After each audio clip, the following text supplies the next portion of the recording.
সালাম আলাইকুম।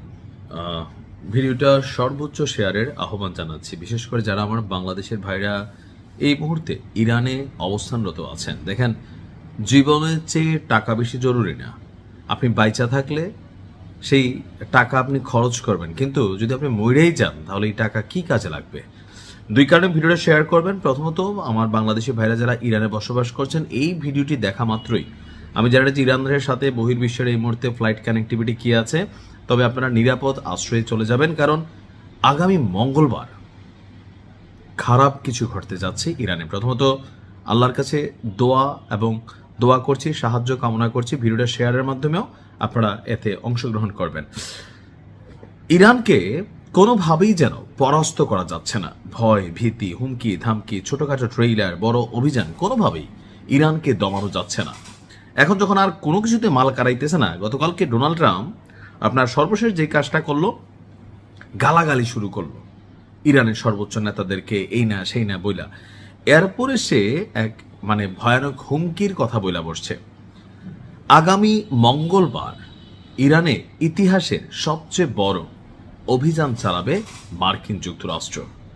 President Donald Trump বলছে মঙ্গলবার হবে ইরানের শেষ দিন, কারণ ওই দিন ইরানের সবকিছু গুড়িয়ে এক করে দেওয়া হবে। অর্থাৎ এতদিন যাবৎ বিচ্ছিন্ন যে অভিযানগুলো চালানো হয়েছিল ইসরায়েলের মাধ্যমে খণ্ড খণ্ড, এখন একযোগে মার্কিন যুক্তরাষ্ট্র এই অভিযানে অংশগ্রহণ করতে যাচ্ছে।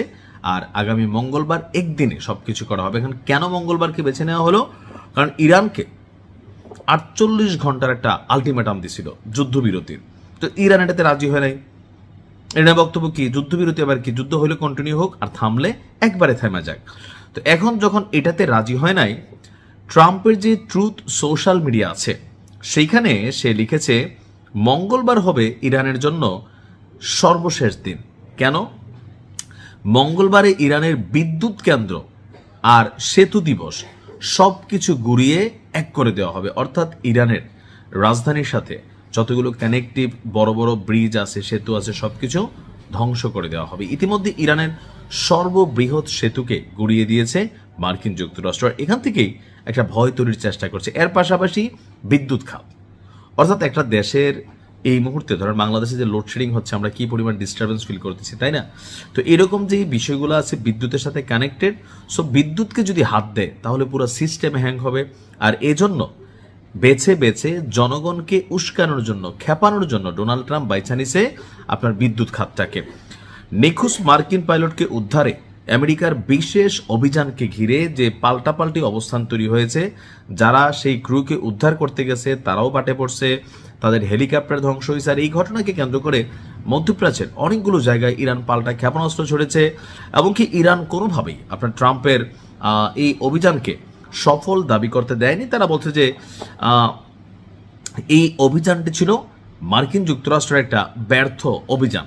দেশটির কেন্দ্রীয় সামরিক সদর দপ্তর আমাদের ইরানের যারা আছে তারা এক বিবৃতিতে বলেছেন যে টোটালি বিষয়টা লস প্রজেক্টে পরিণত হয়েছে আমেরিকার।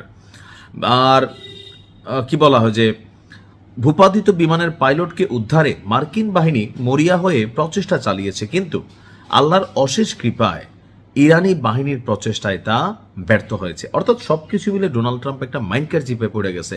এখন এখান থেকে বের হইতে হলে তাকে কিছু অ্যাকশনে যাইতে হবে, আর সেই অ্যাকশনের জন্য সে বিশেষ করে এই দিনটা বাইছা নিছে যে একটা মঙ্গলবার ইতিহাসের সেরা অভিযান হবে। তবে চালাইতেও পারে।